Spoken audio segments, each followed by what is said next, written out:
Bueno.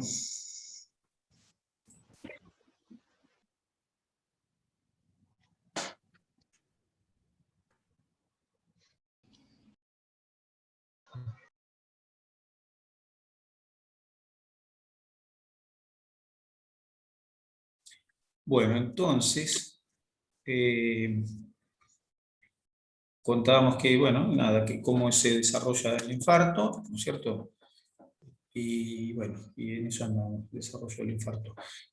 O sea que el infarto comienza, el proceso comienza con la isquemia y el agotamiento. No, los infartos comienzan con algún deterioro de la placa, siguen con una trombosis, continúan con la falta de llegada de sangre al órgano, luego viene el agotamiento del ATP, una caída significativa del ATP.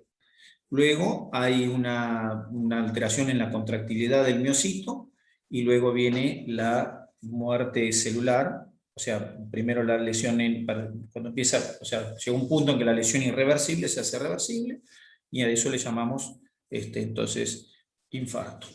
Y bueno, así era la cuestión del infarto. Bueno, lo que sí, el tejido que está dañado, una cosa más del infarto, ya que hablamos de infarto, una vez que se daña el tejido, la zona que se daña, la zona isquémica, tiene un cambio significativo en todo su aspecto, no solo la célula que se muere, sino las células vecinas tienen consecuencias funcionales y bioquímicas, es decir, hay cambios bioquímicos para las células que están alrededor, ¿está bien? Es decir,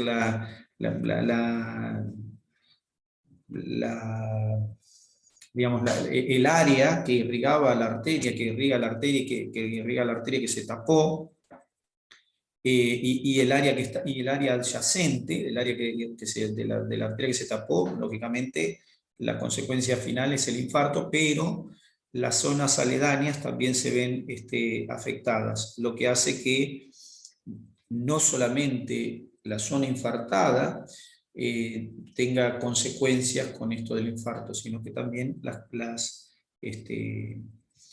zonas adyacentes pueden quedar disfuncionales, o sea, alterada su función. Bueno,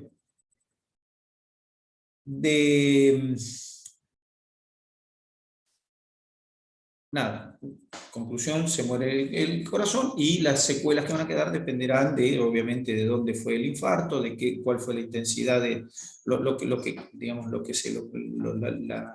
la cantidad de tejido que se lesionó, el lugar donde se produjo referente, porque no es lo mismo que se infarte, por ejemplo, el lugar donde está un anillo valvular no es lo mismo que se infarte el sitio donde está inserta una válvula que un sitio que está, no sé, en un costado del corazón, porque el sitio donde está la válvula se lesiona y la válvula se puede desprender o empezar a funcionar más la válvula. O si se muere un pedacito de un pilar que sostiene una valva, no es lo mismo, porque se puede soltar la valva, no es lo mismo eso que se muera un pedacito en un septo, en el tabique. O sea que nada.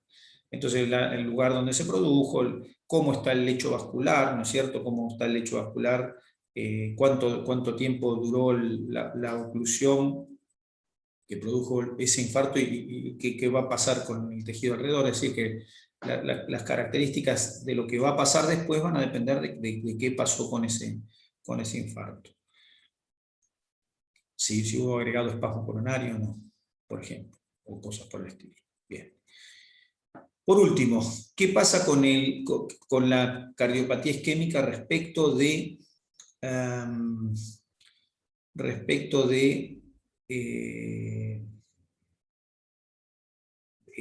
quién se afecta con cardiopatía isquémica? Es decir, ¿cuáles son los factores predisponentes para que haya cardiopatía isquémica? Y en ese sentido, suelen conocer cuáles son los factores predisponentes para la patología coronaria, todos. ¿Cuáles serían los factores que podríamos mencionar como factores que predisponen a la patología isquémica, al infarto, dentro de esa patología isquémica, toda la gente dice factores de riesgo. ¿Qué factores de riesgo pueden haber? ¿Qué Hipertensión opinan? arterial, obesidad. Bueno, está bien. Hipertensión arterial, podríamos decir, está bien. ¿Y qué más? Por ejemplo, la edad es un factor que puede tener significancia en la incidencia de los factores, en la incidencia del infarto. Sí, ¿Quién se infarta más, los jóvenes o las personas mayores? las mayores, sobre todo en menopausia, las mujeres. Las mujeres después de la menopausia aumenta su frecuencia, los hombres ante la menopausia, pero eso es por sexo, ¿no es cierto? O sea, ¿hay incidencia del sexo? Sí, el sexo masculino se ve más afectado que el femenino, pero referente a la edad, los dos sexos a medida que van evolucionando en el tiempo, en la edad, van apareciendo mayores posibilidades, hay una mayor predisponencia, pero no es por casualidad, no es por la edad en sí, no es por el tiempo cronológico. ¿Se entiende? La edad tiene que ver, en la incidencia lo sabemos, pero dentro de la edad entonces aparecen algunas cosas que son los cambios predisponentes. Y dentro de los cambios predisponentes por la edad, el más importante de todos, ¿cuál sería? Nombramos esto muchas veces, recién lo nombramos un ratito, siempre lo nombramos, pero vale, siempre desde que hablamos de esto, ¿cuál sería el factor predisponente más importante relacionado con el paso del tiempo para que una persona pueda tener patología isquémica? La formación de, De la capa ateroma. de No. ateromas, la aterosclerosis. Es decir, la aterosclerosis es el factor predisponente más importante y que tiene que ver con el paso del tiempo respecto a eso, porque no sabemos, todavía no tenemos bien discriminado cuál es el sujeto que va a ser la aterosclerosis o no entre sujetos sanos. Por supuesto, porque para la aterosclerosis tengo factores predisponentes, pero aún así igual todos hacemos aterosclerosis. Entonces decimos, como todos vamos a hacer algo de aterosclerosis, decimos, a la medida que pasa el tiempo, todos vamos a estar más expuestos a la producción de patología isquémica, de cardiopatía isquémica. ¿Está bien? O sea que ya por la edad misma sabemos que va a haber más aterosclerosis en todos. Van a decir, no, yo me voy a cuidar. Bla, bla, bla. Bueno, puede ser que uno no, de los que se cuidan, y hay gente que se cuida y tiene ateromas igual, porque no sabemos bien cómo solucionar ese tema del ateroma, porque no sabemos bien cómo es cómo es puntualmente. Sabemos lo que pasa, pero no sabemos puntualmente cómo, por qué en unas personas se inicia mejor, más rápido, con mayor facilidad que en otras. Entonces, bueno, la edad con el factor, es un factor predisponente de la mano de ¿qué? De la aterosclerosis, que trae la edad. Por supuesto que si esa edad viene asociada con fumar, con, no sé, bueno, por supuesto, hay otros factores que asocian, pero ya de por sí la edad que se asocia a la aterosclerosis, a la ateromatosis, ya es suficiente para que uno diga, bueno, eso es un factor predisponente de la edad. Y dentro de esa edad, entonces, la aterosclerosis. Y después, dentro de la aterosclerosis, aclaramos, bueno, la aterosclerosis ya de por sí es un factor predisponente. ¿Está bien? Y eso va de la mano de ¿qué? De cosas que pueden traer aterosclerosis, ¿no es cierto?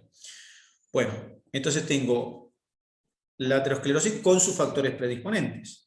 ¿Y cuáles serían esos factores predisponentes de aterosclerosis? Hipertensión, el faso, el tabaquismo, el cigarrillo, ¿está bien? Las dislipidemias. Dislipidemias decimos que se asocian en mayor medida con el desarrollo de ateromas. La diabetes, que acabamos de mencionar hace un ratito, la diabetes.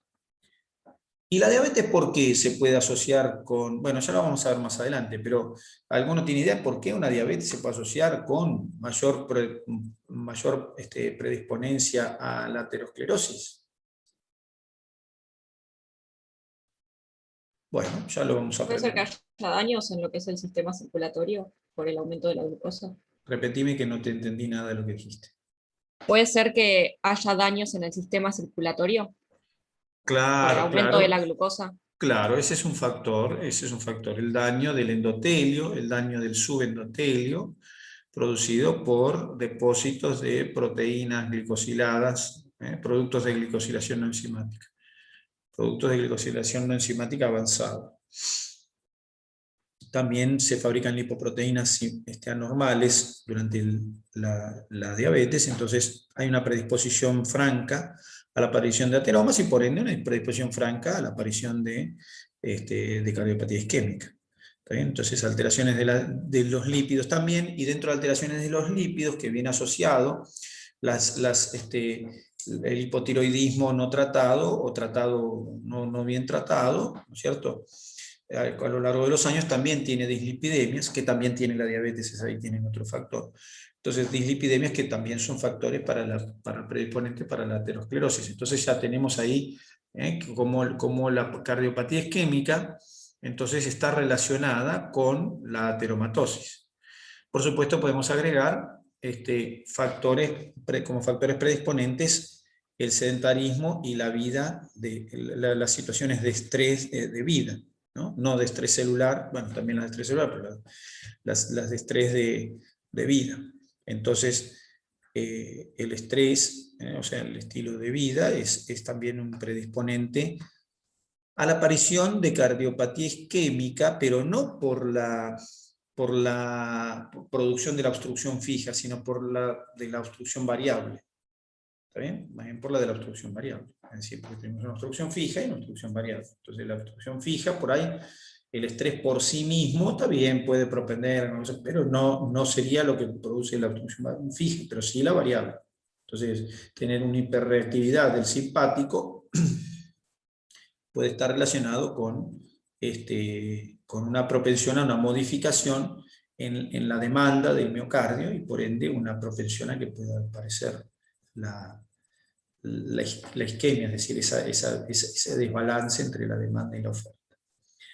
Bueno, entonces, hemos dado una vuelta mínimamente por la cardiopatía isquémica como para tener una noción de lo que es una cardiopatía isquémica.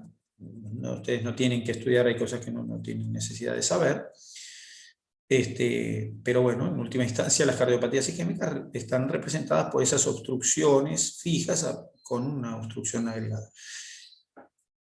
En relación a eso, ya que les cuento, porque nada, paso por la universidad, entonces les cuento que justamente como esto se trata de obstrucciones, entonces los tratamientos están destinados a que esas obstrucciones no sean tan significativas.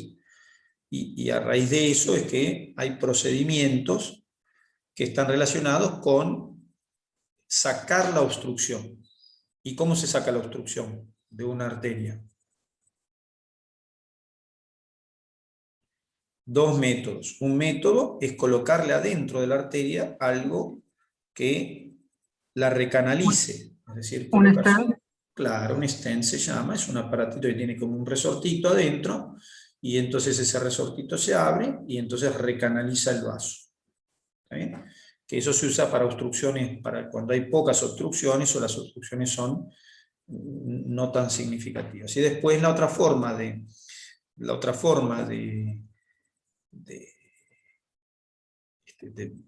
recanalizar esto, es decir, recanalizar no es la palabra, de reabrir el vaso o de mantener el vaso permeable sería, es como el injerto de un pedazo de vaso sanguíneo. Se llama un pedacito de vaso sanguíneo de las venas de los miembros inferiores, y ese pedacito se lo coloca entre los dos extremos del segmento que está obstruido. Entonces tengo un segmento obstruido, el vaso, segmento obstruido, vaso. Entonces este segmento obstruido se lo puentea por un pedacito de vena. A eso se le llama, todo el mundo conoce como bypass. ¿Está bien? Entonces hace el bypass y se saltea, se puentea el sitio donde está la obstrucción y nada, y se mantiene digamos, el resto del vaso sanguíneo como estaba. Entonces, nada, eso, quería contarles sobre eso, porque justamente para que supieran, porque por ahí después alguna vez escuchan bypass y escuchan stent y dicen ¿qué es eso? Bueno, por lo menos ya que cursaron esto, que es ver un poquitito de la cardiopatía isquémica, entonces, nada, tener en cuenta eso. Tener en cuenta de qué se tratan estas cosas, un stent y un bypass. Por lo demás, nada, nada, este tema para ver, nada, infarto solo, hay libros completos sobre infarto, ¿cierto? Bueno, una cosa más de isquémica, y así nos vamos de cardiopatía isquémica, recordar que hay una cardiopatía isquémica crónica, ¿está bien?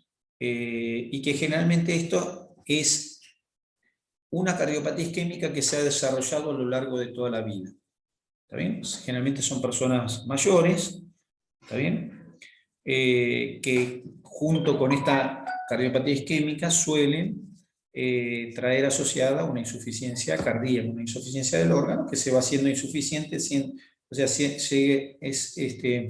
es la causa de la insuficiencia, esa cardiopatía isquémica crónica, que se van muriendo pedacitos del corazón de a poco, se van haciendo disfuncionales pedacitos del corazón, y bueno, va teniendo cada vez menos corazón. Generalmente suelen tener infartos previos, o suelen tener infartos en el desarrollo de esa cardiopatía isquémica crónica, es decir, se producen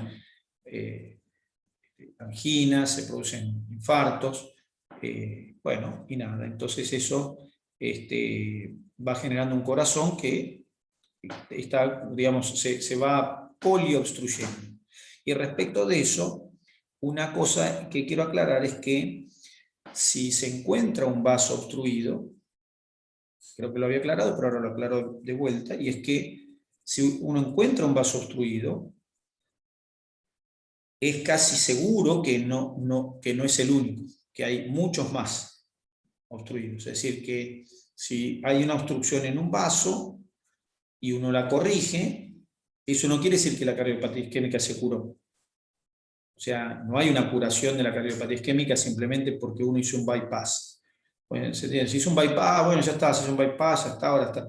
No, porque una obstrucción es sinónimo de muchas.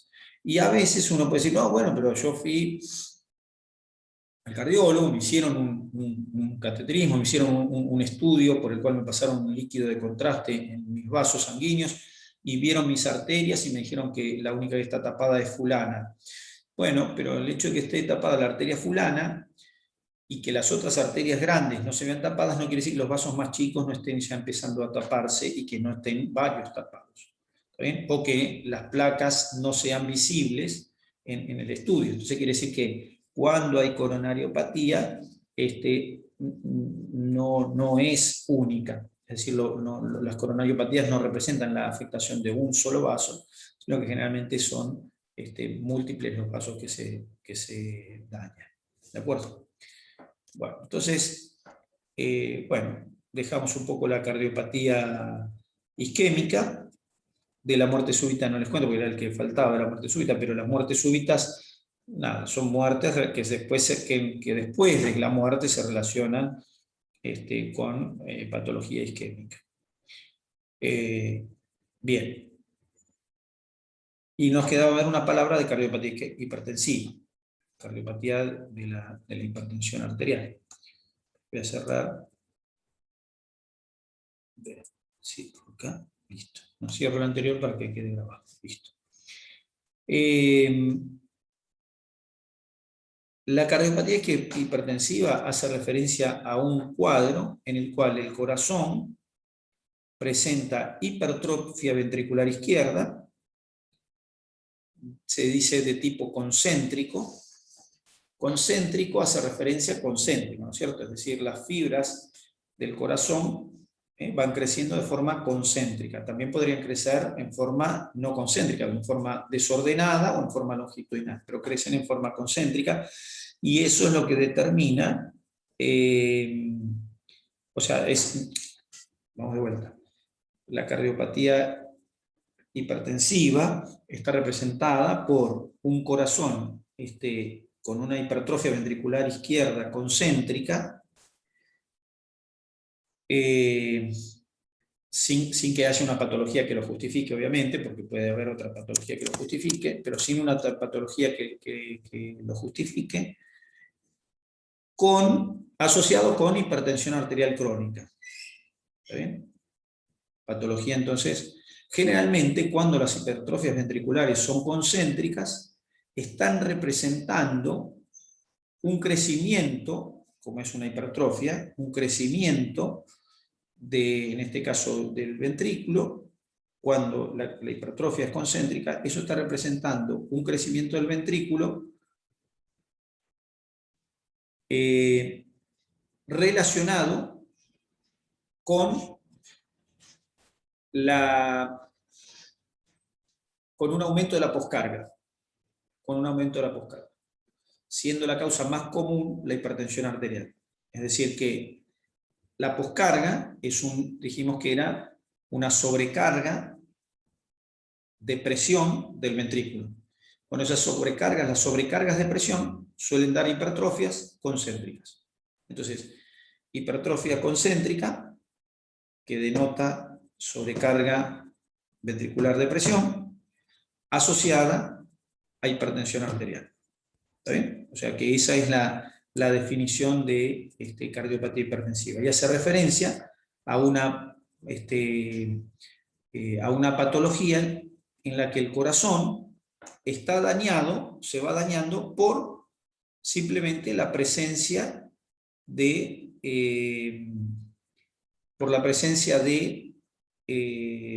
un aumento en la resistencia periférica o poscarga. ¿Qué le pasa a ese corazón? Bueno, el corazón se va, por supuesto, hipertrofiando, y antes de que llegue a la insuficiencia cardíaca ya está hipertrófico. Es decir, tiene una hipertrofia. ¿Y cuál es en qué consiste el problema la afectación de esa cardiopatía hipertensiva? ¿Por qué esa cardiopatía hipertensiva es una cuestión como que estudiable en forma individual? Si total, después si yo la dejo va a ir a insuficiencia cardíaca. Bueno, pero hasta que se desarrolle la insuficiencia cardíaca es una patología independiente. Es como decir, la coronariopatía también va a insuficiencia cardíaca, pero la miro por ahí independiente. Y esto es lo mismo. La cardiopatía hipertensiva puede ir de acuerdo a cómo vaya a ser la cosa. Si no controla la hipertensión o lo que sea, va a terminar en insuficiencia. Pero si no termina en insuficiencia, igual me va a dejar la hipertrofia. ¿Está bien? Y la hipertrofia implica el problema, especialmente la concéntrica, el problema que, uno, la cavidad del ventrículo se achica. Nosotros habíamos hecho unos dibujitos en los que veíamos cómo, engrosando la pared, se podía achicar la cavidad ventricular. Y la otra cosa es que la misma hipertrofia que achica el ventrículo genera una dificultad en la salida de la propia sangre. El ventrículo, lo puedo dibujar con esta forma así.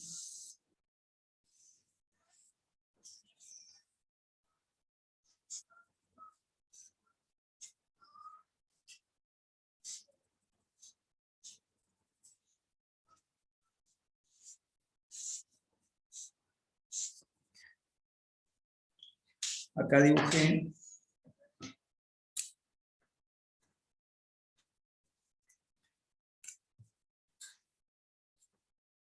la aurícula más chiquitita, pero no importa, la dibujé ahí. Dibujé la aurícula, dibujé el ventrículo, y dibujé las válvulas, y dibujé la aorta.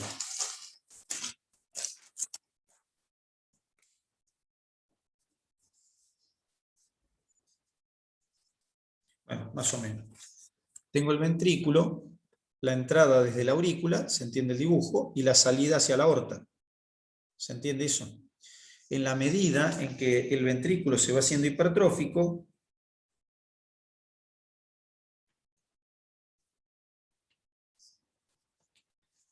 se achica la cavidad y se reduce la salida hacia la aorta.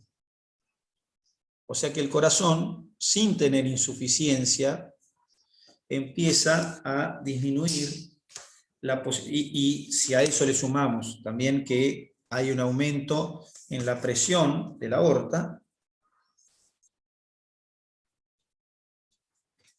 y le sumo un aumento de la presión de la aorta, entonces eso me genera un corazón que, a pesar de estar hipertrofiado, no necesariamente puede cumplir con la demanda del resto del organismo. ¿Se entiende el dibujo acá o no? Se achicó la cavidad, se redujo la salida y se aumentó la poscarga, se aumentó la cantidad de sangre, se aumentó la presión que tiene que vencer el ventrículo para poder inyectarle sangre a la aurícula. ¿Está bien? Ahora, la cardiopatía isquémica, la cardiopatía hipertensiva, suele ser compensada durante muchos años e incluso puede pasar desapercibida. Por eso a los pacientes que tienen hipertensión uno los trata para evitar que pasen estas cosas, que igual pueden pasar, pero que pasan en menor medida si uno mantiene las presiones más bajas. O sea que la idea es que la patología hipertensiva, la cardiopatía hipertensiva se relaciona entonces con esa hipertrofia concéntrica, pero no es solamente porque deben decir, bueno, que tenga el corazón hipertrofiado una persona no es un problema. Sí lo es cuando se tapa el tabique. Ahora, esta situación, porque uno escucha hipertrofia, después dice el deportista también tiene hipertrofia. Bueno, en la hipertrofia del deportista, primero que las presiones de la aorta no están aumentadas, es decir, la presión de la aorta no se aumenta, y la segunda cosa que le pasa al deportista es que el tabique no va desplazándose hacia la salida, sino que la hipertensión, la hipertrofia que se va produciendo no es una hipertrofia concéntrica y por ende no va aumentando el espesor de la pared en forma como si fueran de anillos, sino que va aumentando el espesor de la pared, pero se va agrandando un poco la cavidad. Eso es diferente. Entonces, nada, la cuestión es que bueno, que es diferente. Entonces la cardiopatía hipertensiva, la hipertrofia de la cardiopatía hipertensiva es diferente de la cardiopatía, de la hipertrofia normal que tiene el corazón cuando se hace deporte. ¿Está bien? Entonces, bueno, eso, la cardiopatía hipertensiva era una palabra que les decía que íbamos a hablar respecto a esto, porque hay que diferenciar la hipertrofia de la cardiopatía hipertensiva, o sea, de un miocardio que por hipertensión se hizo hipertrófico, de un miocardio que se hizo hipertrófico por alguna otra circunstancia, y además reconocer que la hipertensión trae ya de por sí, entonces cuando hay daño del corazón hay una modificación en la capacidad de mantener el gasto cardíaco del corazón, relacionado con que no puede expulsarse la cantidad de sangre, con que no puede llenarse del todo, porque esto que está así, lo marrón, cuando está así, no es solo que hay menos sangre llegando, sino que, es decir, no solo es que expulsa menos, sino que puede entrar menos sangre acá adentro. ¿Está bien?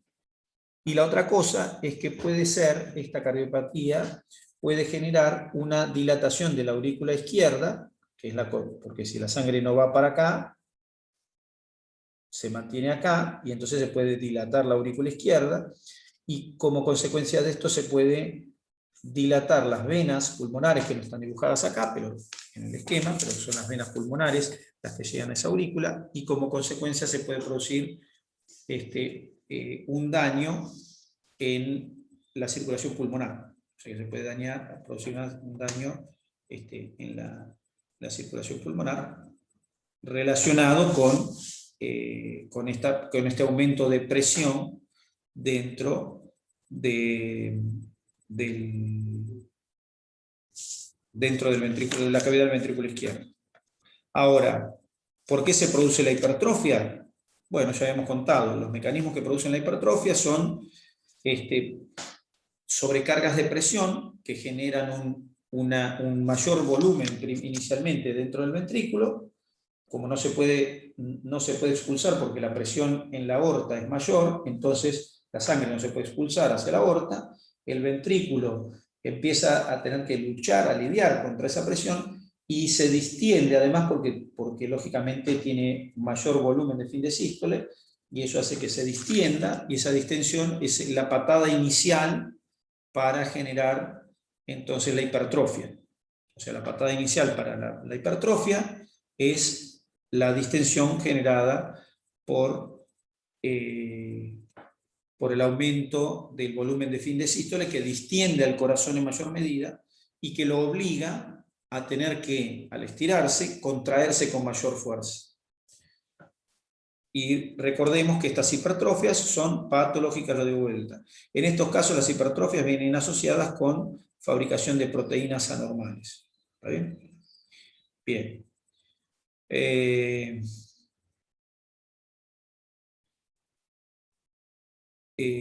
La cardiopatía isquémica, bueno, listo. Bueno, eso era lo que quería de esto de la afectación por hipertensión. O sea que una cosa más de la cardiopatía hipertensiva, y es esta, que el miocardio, como está irrigado por arterias que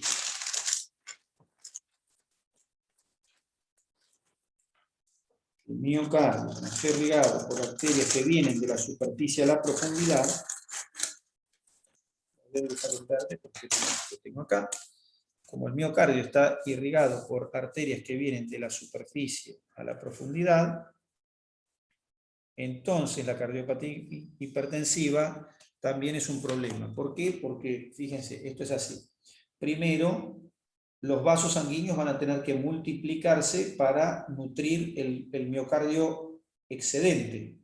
En este caso lo dibujé solo de un solo lado, pero en realidad es en todo el miocardio. Entonces, el miocardio excedente sería esto que pongo sombreado.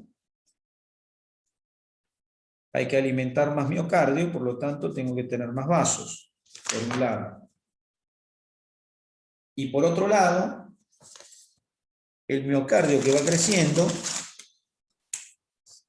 empieza a comprimir los vasos sanguíneos.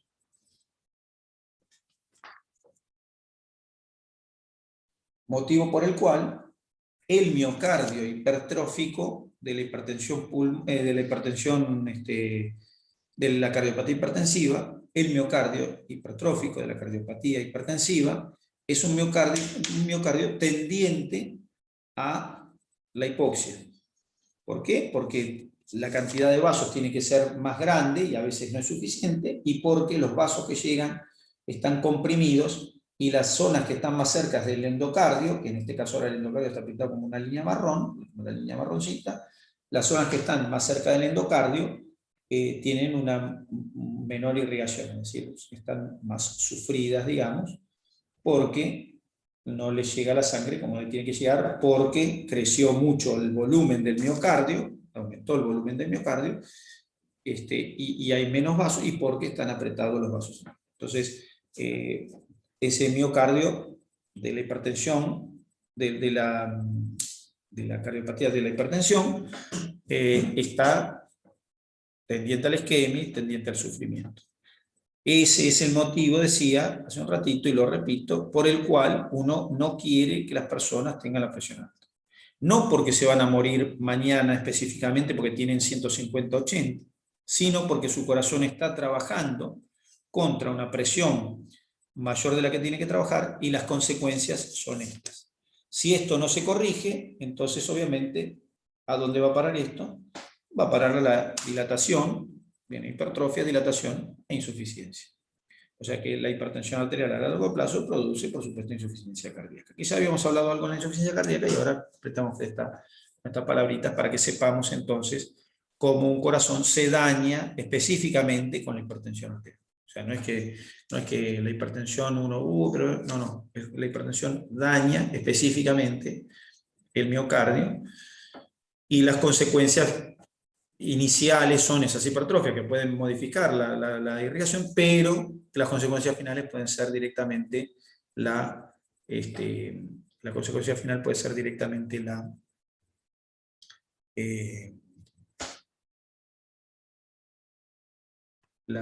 insuficiencia cardíaca. Bueno, abandonamos este tema y presentamos, bueno, queda poquito tiempo, pero presentamos por lo menos, en unos minutos se puede presentar, Dislipidemias. A ver si tengo algo de dislipidemias. Déjenme buscar un segundito y ya estoy. Bueno, mientras busco, a ver si puedo buscar. Cada vez que busco algo no puedo hablar. Bueno, entonces las dislipidemias, vamos a hablar de dislipidemias. ¿Qué es una dislipidemia? Dis, ¿qué significa? Dis, alteración. Es una alteración en el manejo de los lípidos. Entonces, para poder hablar de las dislipidemias, tenemos que ver de qué se trata ese manejo de los lípidos. En realidad, las dislipidemias hablan principalmente del manejo del transporte de los lípidos. ¿Está bien? Las dislipidemias están relacionadas con el manejo del transporte, pero muchas veces ese manejo de transporte está relacionado con problemas en la forma de metabolizar los lípidos. De modo tal que englobamos todo y entonces decimos que es una alteración en el metabolismo de los lípidos. Para eso, para hablar de esto, tenemos que recordar brevemente cómo es el manejo de los lípidos del cuerpo. Y en ese sentido, nosotros vamos a hacer hincapié en dos de los lípidos que hay en el organismo. ¿Cuáles son los tipos de lípidos que hay en el organismo? Colesterol, triglicéridos. Triglicéridos es una forma, ¿sí? ¿Qué más? Triglicéridos. LDL, HDL. No, pero esa está bien, pero no. Hablo de los lípidos, de las formas de los lípidos, no de estructuras formadas por lípidos, sino de qué lípidos son los que forman nuestro cuerpo. Triglicéridos está bien. Fosfolípidos. Fosfolípidos. Fosfolípidos, colesterol. Y me faltan unos que son los eicosanoides. ¿Está bien? Que son derivados de fosfolípidos, por supuesto. Pero bueno, entonces tengo estos cuatro: eicosanoides, fosfolípidos, colesterol y triglicéridos. Los fosfolípidos y los eicosanoides, que son derivados de esos fosfolípidos, en términos generales, sacando algunas enfermedades específicas que son de tipo genético, no nos traen grandes problemas. O sea, los fosfolípidos no tenemos grandes enfermedades relacionadas con fosfolípidos, excepto algunas, repito, que son de tipo genético, en las cuales hay alteraciones para metabolizar los fosfolípidos o para transportarlos. Pero en términos generales, eso es algo específico relacionado con enfermedades genéticas. Pero, que está bien, pero el colesterol y los triglicéridos no necesariamente entran en esta categoría. Claro, algunos me van a decir, pero pará, porque si vos tenés una hipercolesterolemia familiar, también es algo genético. Bueno, sí, es verdad. Eso también uno podría decir que es algo genético, pero la frecuencia y la dificultad que tenemos para interpretar lo específico de cada dislipidemia nos hace que las englobemos a todas juntas y que las estudiemos a esas. Y que las otras, las que refieren a trastornos genéticos de los fosfolípidos, las dejemos aparte porque las identificamos específicamente como un trastorno genético de fosfolípidos. Entonces, cuando hablamos de dislipidemias, en términos generales hablamos de alteración del manejo de los lípidos, pero aclaramos que estamos haciendo referencia principalmente al manejo de triglicéridos y de colesterol. ¿Está bien? Bueno, ¿cómo es el manejo de los lípidos rápidamente? Tenemos dos tipos de lípido en el organismo desde el punto de vista funcional. Tenemos los lípidos exógenos, que serían los que vienen de la dieta, de la comida, y los lípidos endógenos, que son los que se movilizan en el organismo, pero que generalmente nosotros hacemos referencia al lípido endógeno como aquel que tiene relación en su metabolización con el hígado. ¿Está bien? Los lípidos endógenos les llamamos a los que metaboliza el hígado, a los que el hígado les da destino, por decirlo de alguna manera, los que les da destino, ya sea degradándolos, ya sea formándolos, ya sea incorporándolos a moléculas que van a la circulación, o tomando moléculas que vienen de la circulación. Es decir, que el lípido endógeno hace referencia a eso. Eso no quiere decir que no todas las células no manejen los lípidos, todas las células tienen que manejar lípidos porque todas las células utilizan el lípido para distintas cosas. Bueno, en ese sentido, entonces tenemos los lípidos endógenos y los lípidos exógenos. ¿Está bien? Bueno, y hasta ahí, nada, ya quedan unos pocos segundos, no voy a empezar con el otro. Hasta ahí llegamos y nos vemos.